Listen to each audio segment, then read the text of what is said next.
وعلیکم السلام ورحمۃ اللہ وبرکاتہ۔ اللہ رب العالمین خوش رکھے، خیر و عافیت میں رکھے۔ سوال یہ تھا کہ جہاں رہتے ہیں اس کے ارد گرد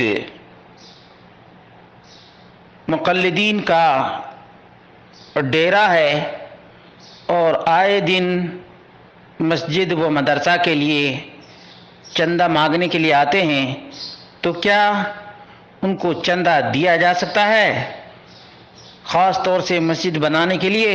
اس کا جواب یہ ہے کہ مسجد صرف اللہ کی رضا کے لیے بنائی جاتی ہے۔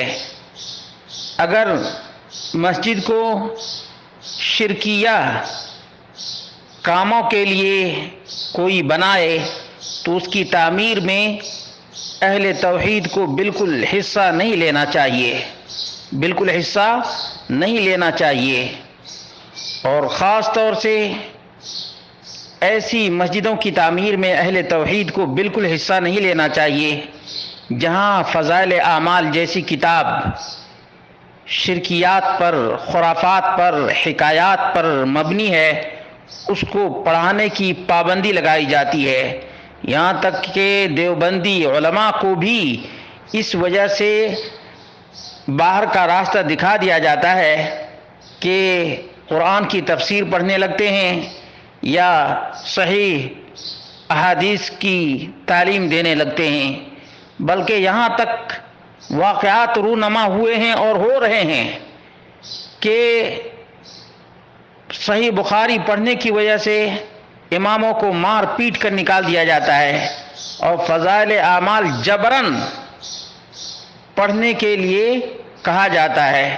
تو ایسی مسجد میں چندہ دے کر آدمی گناہ مول لے گا، گناہ کا باعث ہوگا، اس لیے کہ یہ مال اللہ رب العالمین کی راہ میں دینا چاہیے، نہ کہ خرافات اور شرکیات کی ایڈورٹائزنگ کے لیے۔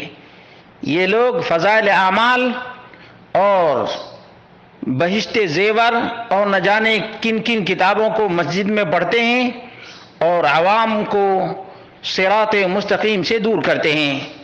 اس لیے غیرت مندو، اللہ رب العالمین سے ڈرو اور ایسی مسجدوں میں چندہ نہ دیا کرو جہاں پر شرکیات اور خرافات کی تعلیم دی جاتی ہو، بلکہ ایسی مسجدوں کو آباد کرو اور ان کی تعمیر کرو جہاں رب کائنات کی توحید اور محمد مصطفیٰ صلی اللہ علیہ وسلم کی سنت عام کی جاتی ہے۔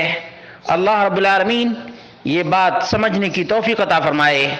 انما یعمر مساجد اللہ من آمن باللہ والیوم الآخر واقام الصلاۃ۔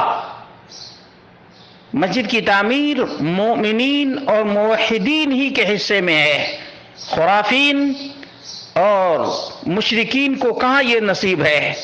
وہ تو کبھی اس بابے کی کہانی بیان کرتے ہیں، کبھی اس بابے کی کہانی بیان کرتے ہیں، کبھی اس کا ہاتھ نکلتا ہے قبر سے تو کبھی اس کا ہاتھ قبر سے نکلتا ہے۔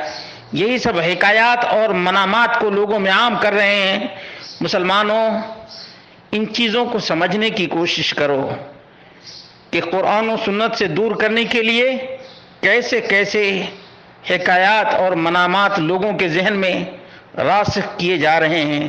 بس اللہ رب العالمین سمجھ عطا فرمائے، اور اللہ رب العالمین ان لال پیلی کتابوں کے پڑھنے والوں کو بھی سمجھ عطا فرمائے تاکہ رب کے قرآن کو عام کریں۔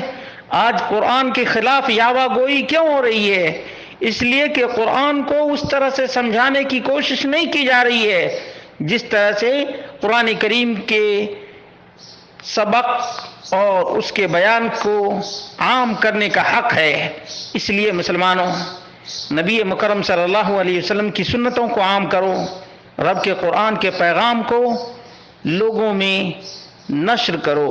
اللہ رب العالمین ہی توفیق دینے والا ہے۔